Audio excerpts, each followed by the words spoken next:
So you're making 1.8 crores in a year. I mean, in a month. Yeah. Collectively, we made $140,000 in a span of 4 months. And you're in school? Yeah, I'm in 12th grade. What the heck? I had items in a game that were worth money. And one day, I got hacked. I lost everything. So that was the beginning of evil side, you can say. We found a bug in this game which allowed us to basically generate unlimited items in the game. We copied the CSGO mechanism of cases and built this platform where people could deposit items, get a balance, and open cases. We have an edge added to it, so no matter what they do, they always lose 2% each time. Does the game not have any problem with the platform? It does have a problem. It's against the rules of the game, but the rules of the game is not the law. So the game can't really over very easily. No, they can't. What we're doing is unproductive capitalism. We don't provide value to society. We, in fact, take value from society. You do know that. Yeah, Directly I or do know that, indirectly, yeah. you're harming others. I don't feel for them. They're just usernames on a website for me. Do you ever cried listening to someone's story? Hi, this is my AI voice. Quick disclaimer, the guest must remain anonymous since his business is taboo, grey hat, and the laws are unclear. Before recording, I verified the guest's earnings on his crypto wallet. I do not solicit gambling, betting, or platforms in any way. This is business journalism dictated by curiosity. Welcome to Fuck Ups. Hi Raj, Hey, how are you? Subah. Yeah, I'm good. It's very interesting how, we barely got to know each other. Yeah. Did we even speak at the meetup last night? I think we spoke for 10 seconds, yeah. For 10 seconds? Yeah. What was the conversation like? Hanan brought me to you and yeah, you remember? Yeah. Hanan basically got you to me and he's like, remember his face. Remember his face? I will come back. I will tell you the whole story. And he told me and he's like, there's this guy. He's 17 years old and he's making how much? $200,000 a month. How do you feel saying that? I think I've lost, Objectivity? I don't understand how big that number is now, but yeah, it's pretty big. So you're making 1.8 crores in a year. I mean, in a month. Yeah. Okay. And you're in school? Yeah, I'm in 12th grade. Okay. This is probably one of the most interesting stories that I'm about to cover on my podcasts. And it's funny that you lose objectivity of money beyond a certain point. Yeah. Tell me how the progression was for you, right? From what age are you making money? And then what was that curve like to continuously make more and more until the point where you lost sense of what money is? Okay. So I think I started in 7th grade. I wasn't making money, but I had items in a game that were worth money. So Which game? is it okay if I don't mention it? Sure. Okay, so I had items in this game. And then one day I got hacked. I lost everything. And my friends and I, we grinded a lot for those items. And losing them felt pretty tough. And what I did was I looked into the application which hacked me and I decided to make one myself. So that was the beginning of my evil side, you can say. So you in a video game where you had a lot of items that were worth money, your account got hacked and your items got stolen? Yes. And then you wanted to find out how this hack works so that you could build it yourself? Yes. How did you build it? What happened? I was new to coding. I didn't know a lot. What I did was I looked at the application. I thought to myself, maybe there's a way which I could see what code is behind this application. There must be a way, I thought. So I Googled how do I view the code behind an application. And I tried a lot of different things. Then finally one thing worked. And I viewed the code behind it. I Googled what every line means. And so have you used Discord webhooks? Of course. Yeah. So what happens was my account details went to his Discord webhook, the hacker's Discord webhook. So what I did was I replaced that webhook with my own webhook. So now when I opened that application, my account details went to my own webhook. So if I share that application to somebody else, I'm going to get their account details. Is this application like an EXE? Yeah, it's an EXE. And then how do you share this with other game owners? So I told people download this for unlimited money in this game. download and run this, blah, blah, blah. Can you give us an example of a game, right? Like what types of games are these that you're talking about? Have you heard of RuneScape? Yeah. Yeah, so RuneScape, it's an MMORPG where you grind for items, and yeah, the goal of the game is to hoard as many items as possible. Makes sense. And then how much are these items worth, right? So for example, in your own account, can you give me a ballpark of what the items were worth at that point? Yeah, so I continued this hacking thing for almost a year till like the end of 8th grade, and at the end I came out with around $1,900 worth of items. In how much time again? A whole year. 1 year. In 1 year. Yeah. And you were in 8th grade. And how is this money collected, right? So for example, No, it's not converted to money yet. I'm just telling you the value of those items in 1 year by sending others these EXEs, etc. Yeah. Was that done through game chat, like the telling people get unlimited? No, not game chat. I used to make YouTube videos. I used to spread this thing in various Discord servers, all that sort of stuff. How did you feel? How did I feel? I think I was pretty young at the time. I didn't. My justification to it was I got hacked. I wanted to gain it back. I don't care how I do it. Yeah. So that was my justification, but I didn't think of it a lot because I was so young. That makes sense. And what But did yeah, you... I definitely do regret it because that's why I stopped basically. What happened after that? After that, what happened was we found, me and my group of friends. So we are a group of 3 people. So we found a bug in this game which allowed us to basically clone items. So we could have one item and turn it into 1,000 items, for example. So we found a way to basically generate unlimited items in the game, and we used that bug to make a lot of money. Collectively we made $140,000 in a span of 4 months. So in 4 months, you made $130,000 with this exploit. Then was the exploit patched? That's why you stopped doing it? No, the game shut down because we released too many items. Okay. Yeah. So how was it manufactured? You basically was this in a server or was this in a game itself? Yeah, I don't know what you mean by that. So, for example, was this in like the entire game itself? You got so many items, or was it in like a sub-segment of the game? The entire game. It's this game, it's open world. It doesn't have segments. So yeah, we got that many items in the whole game. Okay. And then how were you able to liquidify crypto? And how did you sell so many items after duplicating it? So we had a lot of resellers which we knew. So what these resellers do is they buy items for cheap from bulk sellers like us, and they sell it to the masses for a higher price. So there's a bunch of these resellers which we knew.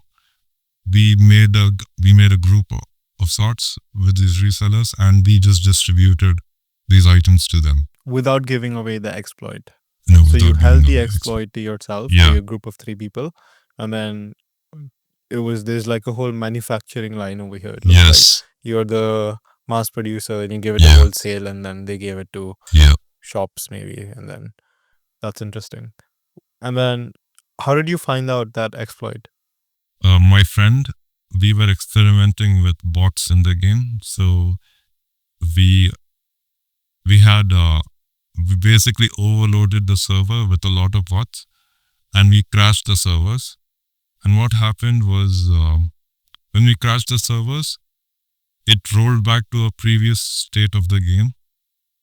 So if we had, say, 10 items in my inventory and I put it in a vault and I crashed the vault, but before crashing the vault, I take it back. I take the 10 items I put into the vault back to my inventory. I crash the vault rolls back to a previous state, and it still has the items which I didn't remove from it yet. So I take it, so now I have 20 items instead of 10. It's pretty complicated, but... No, I understand that because I used to play a lot of Minecraft as well.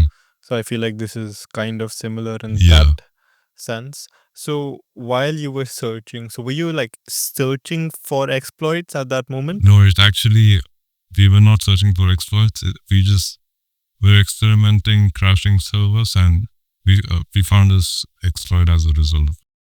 Why did the game have to shut down? Actually, the game wasn't doing that well Hmm. before the exploit happened. But after the exploit happened, it was doing okay.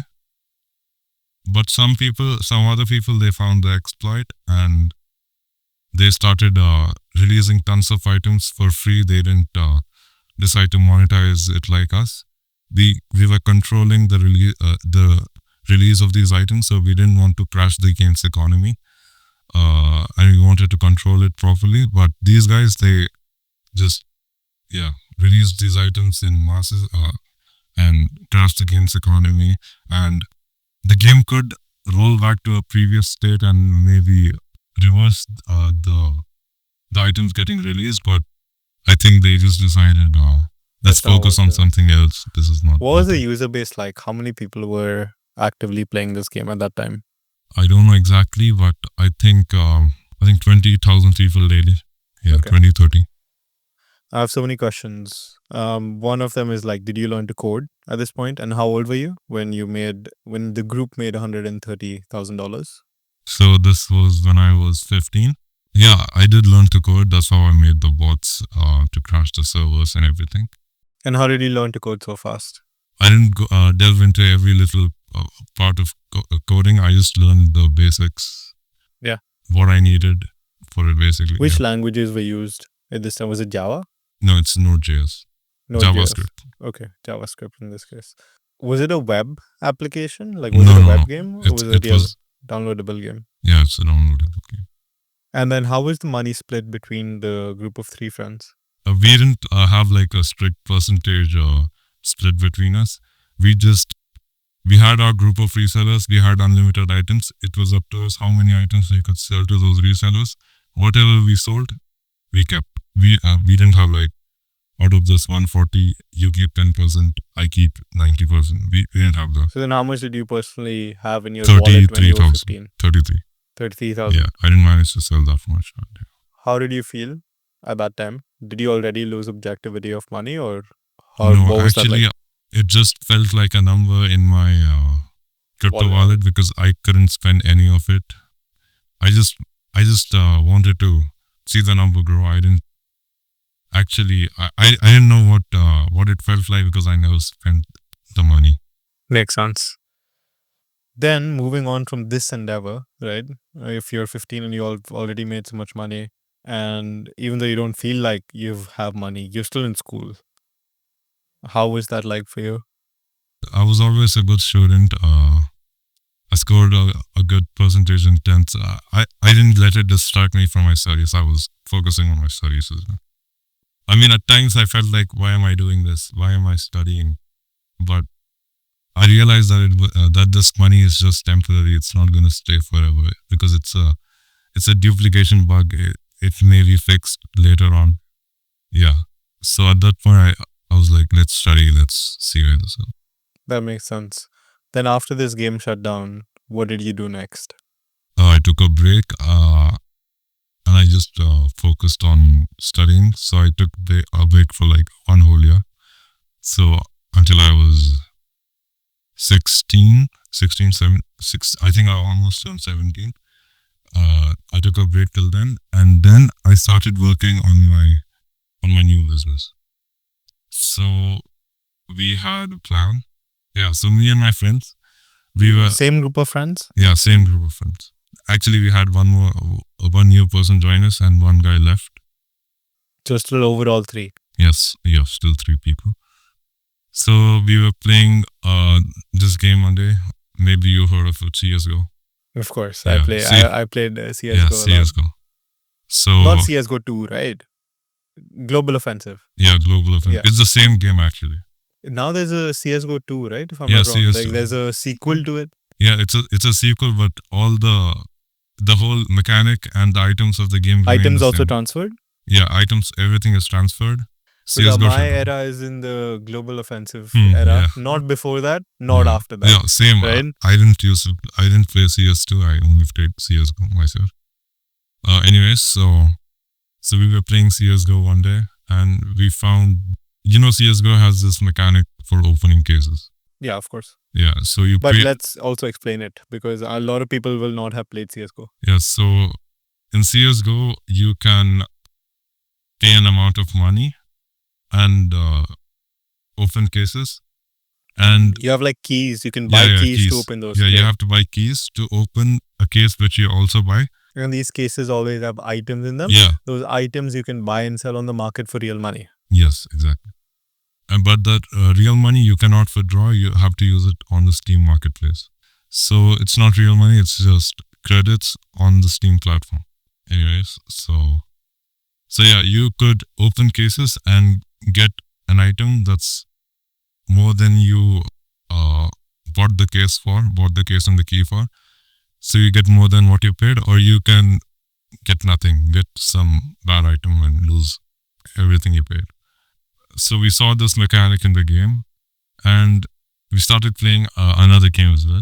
This game was similar to the game that we previously played, which got shut down. So it had these items which players could grind, and so our idea was, let's make a platform, because this new game, it didn't have. Let's call it Game B. This new Game B, it didn't have a mechanic where you could buy a case and get a random item or anything. So it didn't have that mechanic. So what we decided was, let's copy this mechanic from CSGO and add it to this game. Let's make a platform for it. So we started diving into everything, and yeah, so one of my friends handled bots. This guy made bots which entered the game and processed transactions from the user. So the user could deposit items to those bots, and we get it, and they get a balance on the site for what the item's worth. So one of the guys made bots. The other two of us, we focused on developing the entire platform. It took us about 4 or 5 months to 3, 4, 5 months to develop the entire platform. And yeah, so we built this platform where people could deposit items, get a balance, and open cases. So people in this game already have existing items. Yes. Your bots join the game. Yes, The players of the game transfer the items to the bots. The bots then get the items, and then the monetary value of those items gets credited as like credits into your platform. exactly. Now what? So now they can use those credits to buy cases which we've made on the platform. So this game itself does not have cases in it, but we've copied the CSGO mechanism of cases and added it into the website, so they can purchase the case for X amount of value, X amount of credits, and they can get an item in the game which is worth more or less than what they paid for. And we have an edge added to it, so no matter what they do, they always lose 2% each time. Okay, so no matter what crate they open and no matter what item they get as a reward, 2% flat goes as commission to the platform. Not as commission, it's Service fee, whatever. not service fee. It's probability based. So casinos, how they make money is they have an edge. So let's say we have a coin flip. Not a coin flip, wait, that's a bad example. Blackjack. Yeah, blackjack. That's a bit complicated. So basically, there's a slight advantage on the platform to winning, very marginal. So there's a 2% advantage to the platform that on every crate that is opened, right? They might gain or they might lose, but you have better odds by 2% that with enough volume, you'll come out on top. Exactly, yeah. Okay. Yeah. So in the long term, in the short term, they can profit, of course. because they can gain more than what they So paid. that's what makes it addictive, and people keep opening those Yes, crates. yes. One quick question now. They open a crate. How does the item get back to them? So we don't actually, we use items from the game. But they don't actually get the item. They just get credits on the site for what the item's worth. And then they can later withdraw an item with the credits from the marketplace.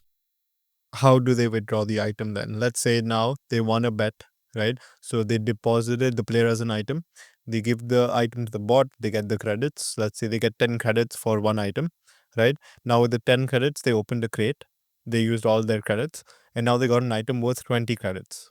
So now they have 20 credits in their account. What if they want two of the item that they gave originally? How do they redeem it? So they can go to our marketplace, and we have a bunch of items which we have in stock, and they can purchase those items, and our bot will bring it to them. So let's say they want an item worth 5 credits and an item worth 15 credits with the 20 credits they have. So they can purchase those two items, and our bot, it brings it to them. So the bot basically trades it back to them. Yes. Just the way that the bot received the same item. Okay. Now, do you also have any arbitrage on the buying and selling of items? In the sense, you're receiving an item, so you're buying an item from a player for 10 credits. Are you selling the same item back for 11 or 12 credits, or the same 10 credits? Yeah, we actually charge a commission, yes. On the buying and selling of Yeah, items but as well. most of the items, they're actually sourced from resellers. So the resellers, they set the price. We don't set it ourselves. But there's a slight difference in what Yeah, they there are is a selling it difference, for and yeah. what they are buying it for. Yep, exactly. Okay. And are you profiting of that, or is that mainly the resellers of the Yeah, items the profiting? resellers are profiting from it. We are not profiting anything from it. How much volume are you trading through your platform now?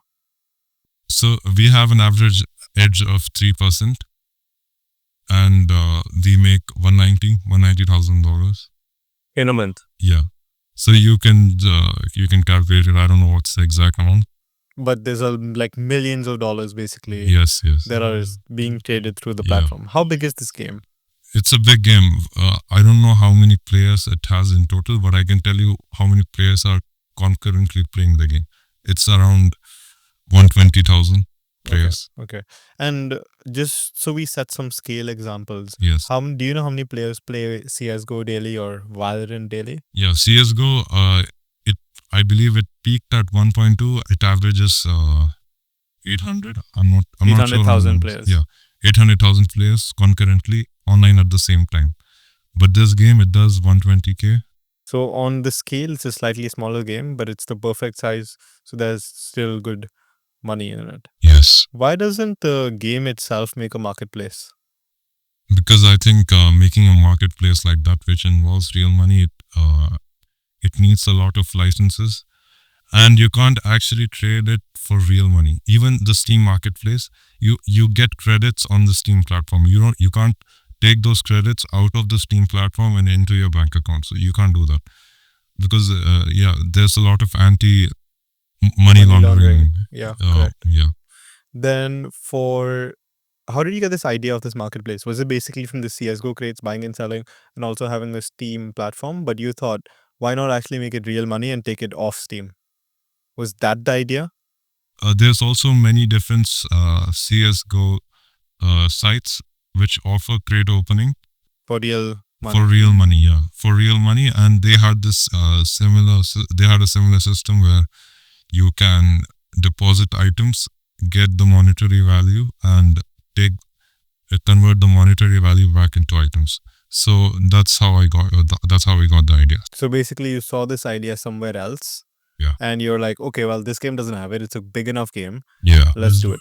Yes. Now, did you face any challenges in building the platform while you and your friend were coding? Platforms. Yeah, we actually built this platform. We built version 1 of the platform, and it was very laggy. We were amateur web developers, and we didn't know how to optimize things properly. We did use quite a bit of ChatGPT and all that, and it doesn't code that well. So in the first version, it was very laggy. It had a lot of bugs. But so that was a challenge which we faced, but we hadn't released it yet because we were not satisfied with version 1. We decided to scrap it, and we started actually understanding what the language is, what the coding language is. And How long did it take you to have V1 up? The one you're talking about? That was laggy? V1 probably, I think it took 2 months. 2 months. Yeah. 2-3 months. Yeah. And then And then we you started learning the language for real. yeah Did you not think of hiring a developer with the 33,000 yeah that's you made actually earlier? one of our biggest Mistakes. mistakes. Yeah, we should have hired a developer in the beginning itself to sort of speed this thing up, because we were taking quite a bit of time to do it. And even right now, our updates are slow, very slow, because we don't have developers. We do it ourselves. We are trying to find one, but it's super hard. I agree with that. Yeah. It is very hard to find a Yeah. good developer And nowadays. especially now, because all these AI tools, everybody calls them a developer now because of, It's difficult to find a Yeah. good dev, for sure. yeah. How long has this been going for now? The platform? Yeah. 7 months. What was the first month like, second month like, third month like? And how did you get your customer base? So the first month, we were very slow in the first few days, because I think it sort of compounds, the player growth. In the beginning, we had maybe 20 players online at the same time, and our player base was like 200, 300 people. So yeah, we didn't have a lot of people. But what happened was we started doing these rewards and daily bonuses, which attracted people to the platform. And when a person comes, they tell their friends, "Oh, look at this! This platform is giving away X amount of credits for free. Go try it yourself." So it means spread by word of mouth. And we also had a lot of influencers promoting it. So you were paying YouTubers? Yeah. And in the beginning, we faced a lot of challenges. People didn't trust us. They thought we were going to exit scam with all of their items. But yeah, the trust, it gradually builds itself after a certain amount of time. And yeah. Have you faced any competition? Yeah, before we started, there were actually 2 or 3 websites doing this already. And yeah, they were making a lot of money as well. But when we came in, we offered a lot of rewards, huge rewards. They didn't have rewards at all. We offered a lot of rewards, and we basically stole their player base, and now they're not doing it. What do these rewards look like? So these rewards, they are just crates which they open for free instead of actually paying. Were you not scared of losing money? No, because I mean, most people, they just gamble the credits which they get by opening more cases, and they eventually lose it all because it's free, right? They get it for free. They don't care what happens with it because it's not actually their money. So they end up losing. So most players end up losing it. But the people that do, I mean, they are like a catalyst. They tell their friends. Now, were you not scared of the competition because there were already a few players, or were you so confident that having these reward systems would work? We were actually, we didn't know if it would work out. We didn't know if people would trust us and leave those platforms for a new platform like us. But yeah, it worked out. We also didn't know that it would get this big. And to be honest, we were surprised. We didn't know that you could make this amount of money from a game like that. Does the game not have any problem with the platform? It does have a problem.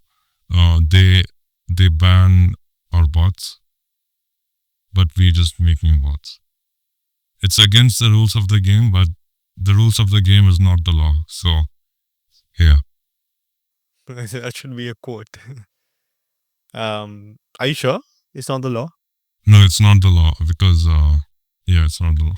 I mean, I think the only thing that we're actually violating is using Anti-laundering laws. no Global. using the pictures of those games of those games in Trademarks. trademarks. Trademark That's law. the only thing and we actually received Notices. yeah And did you take any action on them? yeah we made copies of the item but that looks similar to the game but they're not the games. How would you realistically get sued? How is your identity well protected? Yeah, it's well protected and we have good operational security, so yeah. I don't think they can see us. There's no real company behind it. It's just a website. The most they can do is take our website away, but we can just Come back. launch another website. I see. So the game can't really fuck you over very easily. No, they can't. The most they can do is ban our bots, like I said. And you keep making more bots. Yeah. How do you make a bot? We have a generator which we made, which just makes bots continuously. So every day we have like 800 or 900 new bots coming in. Have you taken a moment, because you're 17, right? Earlier when you were 15, you were too young. Have you taken a moment to consider the ethical or moral implications? Yeah. So You can be honest. Okay, yeah. Your identity is protected. Yeah. So my thought process was it's just a game with items. They're just playing with those items, which some people have grinded for those items, and some they buy those items just to gamble and open crates.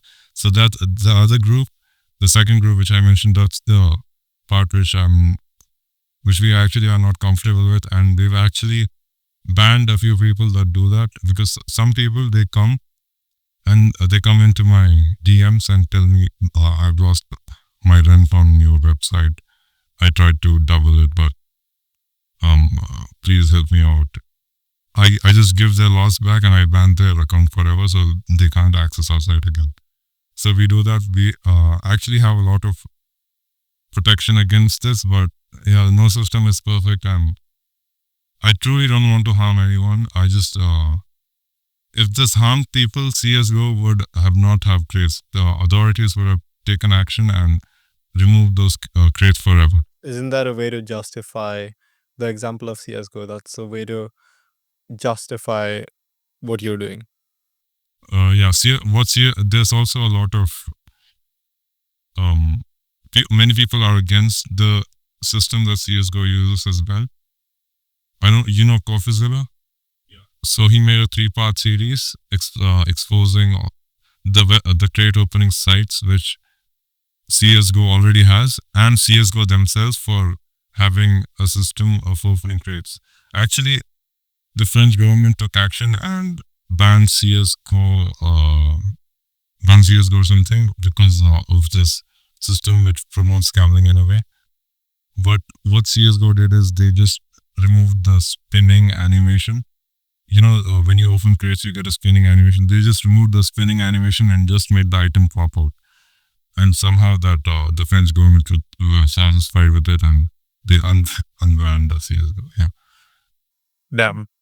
So I mean, morality, it's gray, yeah. But I truly don't want to harm anyone. Of course. Yeah. But you do know that Yeah, directly or indirectly you're harming others. I find it difficult to feel for people who I don't know personally, who I've not talked to. So these guys... That's a way of detachment. Yeah, it's a detachment in a way. So these people, they're just usernames on a website for me.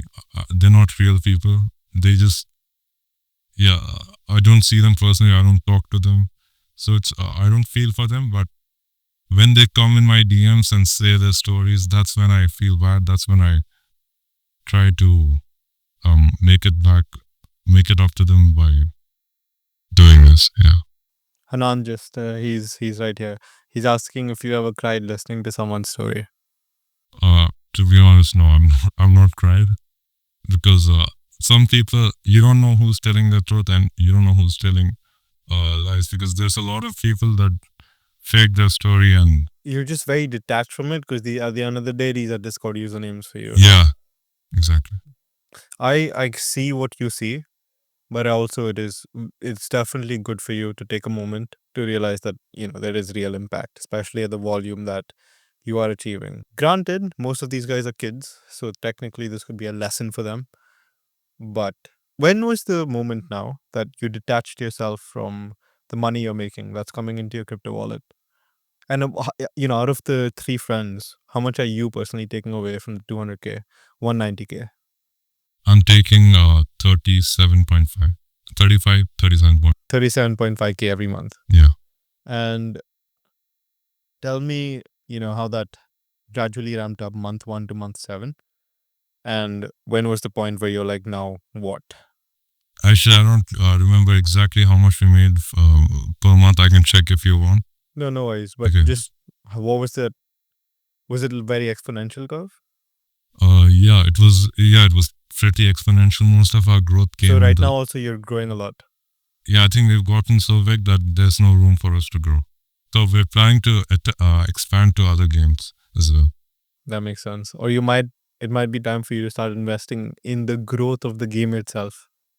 In the growth of, I don't know how the developers would like us interfering with their work because Influencers, etc. I mean, they would profit if you try to get more users overall, right? That But would how be the do we do logic. that? Like we're a very anonymous group. We don't. Yeah, I know. So research. you stay anonymous. You pay influencers or gaming YouTubers to start playing that game, and that way they attract new users to that game. And then by having overall a larger user base, you make more money. Yeah. I think we actually thought about this. We wanted to pay Mr. Beast to promote this game, but He's expensive. yeah, he's very expensive. We saw him promote many different games because this game is pretty addictive. Which we so. Do you play yourself? No, I don't. Okay. So this game is pretty addictive, and we thought that if someone big promotes it, then maybe it will get some people addicted to it or something. And we hope that the game itself would maybe pay some influencers to advertise the game, because this game also, it's not in that good of a state financially speaking. I don't know how much they're making, but people say they're not good. Maybe you need to speak to the owners of the game as well. Yeah, I don't know how they'd like to speak to you, but yeah, worth reaching out for sure and trying to have an open discussion. Yeah, many people, they've tried reaching out, but the developers themselves, I think they're making okay money to live by, and they don't want to. They're actually a solo team of developers. They're not. It's not like a big company or anything. And then what are you doing with your money? I save most of it. The rest, most of my money I spend is on food. So I spend I think last month I spent 1.5 or something on food. Yeah. Last month you spent 1.5 lakhs on food? Yeah, $1,500 on food. 1.5 thousand euros. How? I go to a restaurant 3 times every day for breakfast, for lunch, and for dinner. I go to the best restaurants. Why don't you order? Yeah, I order as well. Okay. Yeah, I order most of the time, but sometimes I go. And so most of the money you spend is just on food. Do you still live with your family? Yes. Do they know anything about what you're doing? No, they don't. That's one of the parts which I knew, and I was like, what the heck? And then there's so many parts of this. How are you liquidifying the money from the crypto wallets? So have you used crypto yourself? No, I've never. I've been wanting to figure it out. Hanan knows how. I'm like, bro, it just doesn't feel worth it, like learning all of this stuff. And because I hear that, crypto is used by a lot of scammers and not the most best ways of making money. Me. Yeah. So then I'm like, I don't know. I don't need it. So that's always been my thinking.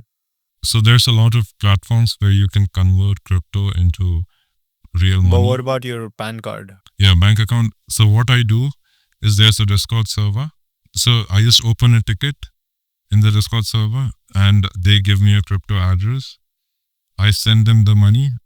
I send them the crypto, and I show them a scanner, the QR code. UPI. Yeah, UPI QR code. I take a photo of the QR code at where I want to pay and send it over to them, and they just send the money there. And how much do they pocket themselves? It's not a percentage. I think they buy for 89 rupees and they sell for 93 or something. It's not bad, bro. Yeah. It's not bad at all. And you said that crypto is like used by these scammers and all that. Yeah, it is used by scammers, but I think it's a good investment tool as well. For yeah, I think Bitcoin's really. What now? What does the future hold for you? What do you want to do as you grow up? Okay, we met at the Bangalore meetup. The reason for me coming to the meetup was I saw you guys do clipping, and I think it has a huge potential in it, and I do want to get into it myself, like build a platform for it or whatever. And you guys seemed like pretty cool people to work with, and I do have experience like scaling platforms. I mean, it's a different industry, of course, but yeah, I think I could use my and I also wanted to like transition away from this, from what I'm doing. Arthur actually told me to get away from all this I would agree. Yeah. I mean, look, like it's good money. One of the things, even with clipping, that we're afraid of is we're platform dependent in a way. Yeah. Your business cannot be dependent on an external platform, Oh, whether yeah. it be Instagram or whether it be your video game. Yeah. That's a huge risk factor. But I think the ethics and morality comes first. Yeah, they wouldn't do anything to you guys, right? Because I mean, they are also. I don't think they would, but still, we're dependent on some other person. Whereas with podcasting, which is our core service, right? Yeah, I think short form content will remain for a very long time. So I think you're pretty safe. But we're, hacking it in a way. Not like black hat Yeah, hacking. I saw you guys scraping the verification code from Instagram profile thing. You've checked out the platform. Yeah, I've checked out the platform. It's I assume you're scraping it. So yeah, I spoke with Arthur and he told me he actually taught me a new term. He said that. What? He basically said get away from what you're doing. And he taught me a new term, unproductive capitalism. So yeah, what we're doing is unproductive capitalism, OnlyFans, gambling, that sort of stuff. We don't provide value to society. We, in fact, take value from society. So me and my friends, we actually want to expand, get away from all this stuff. And at the same time, you did say you plan on expanding to more games. Yeah, we want to do that as well, but we want to expand to other things which are much bigger than this, because after all, this site, it has a cap to it. I mean, you can grow, but it's limited to the platform, like I said. In that way, that might be an example of unproductive capitalism. Productive capitalism, I think clipping would be considered one of those, because the client gets a lot of eyeballs. They make money through those eyeballs. Yeah, everything you do is productive. Money. Yeah. And then through those eyeballs, we're able to pay a lot of money to these Indian clippers, and it's just gain for them. Yeah, how many clippers do you guys have right now? Close to 9,000. Never mind. How many clips do you guys have on the platform? In the past 6 days, we've had around 5,000. Past 6 days, 5,000 clips. No. So one new clip every minute. Yeah, and we've been getting like a million view every day right now. Hopefully that should increase, but 1 million views for the clippers is basically $1,000. How involved are you in the clipping business? Difficult to answer. The clipping business is very tied to the podcasting business, and I am tied in the sense of cash flow. Right now, are you only like clipping for your podcast clients, or is it like? No, we're clipping for external clients, so these aren't even our podcast clients anymore. So how is it tied to the podcasting business? Podcasting is tied because of the cash flow. right? So Okay, so it's not making money right now, the clipping business? no, it is, but It's not that big? for us, it's just starting. It's a very nascent anchor. We do want to split it off soon enough, but for now, those two businesses are still very interlinked. So that is what it is. How much have you paid out to your clipping platform till now? 4 lakhs. Around 40 lakhs. It's more than that. What ways do you see yourself getting into productive capitalism? We're constantly looking for new ideas. I think clipping is definitely something we looked into. Something else. So in India we have UPI, right? It's a great system to pay people easily and all that. One of my partners, he's from a European country. I don't want to name it, but it doesn't have a easy way to pay people. So he came up with this idea that let's build a platform. A fintech? Yeah, fintech. Dude, I love fintech. That's like, yeah. Yeah, I saw you had a lot of fintech clients, Air Wallets and all that. Yeah, so we wanted to make a platform for sending money, and that's as easy as UPI. I would definitely look into that more. Clipping is saturated with crypto bros that do that have like open serve platforms where anyone can come in. Wow, like WOP, right? We want to be the opposite of that. We want to be like the white glove service, only like really big campaigns. We interview the founders personally, right? We fly out, we interview them, and we charge. oh, you interview them yourselves. Yeah. Okay. So it's a end-to-end service, and we only want to do it for enterprises. But I think it has a cap, right? If you're doing it end to end, like they don't have a lot of customizability in a way.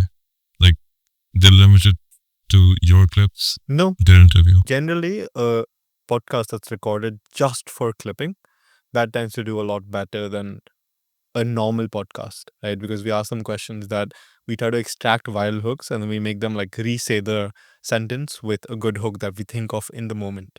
So that's why our clips tend to get a lot of more views, but we also take their other sources such as other podcasts, events, etc. Also, you help them with the questions as well. Okay. And their answers actually. Yeah. So that's clipping. And we want to do it for large enterprises that have like massive budgets. We don't want to work with $10,000 budget, $20,000 budget. Yeah. It's not a lot. What about WOP? Like, what does it do? I don't know. The first time I entered WOP, the UX was so complicated. Yeah, I left same. It. I I entered left it it. yesterday. Actually. I don't know. Yeah. But WOP is open, right? You can come in and start a campaign. So I can come in and just record a video of and give Yeah. $5,000 to Okay. promote that. You know what I mean? I don't want to do that. What would you tell yourself if you were to go back to 14? Because you started when you were 15, right? Would you give yourself any piece of advice? Actually, I don't have. I think the only advice that I would give myself is don't waste time hacking people. Just focus on real businesses, not hacking. Yeah, that's the only advice I give. Don't you myself. think you've learned real business through doing what you've done? Yeah, I have. I actually manage everything from marketing, development, speaking to clients, and all that. Yeah. Pleasure chatting, man. Thanks, Raj, for coming on. Yeah. Let's talk more off cam. Yep.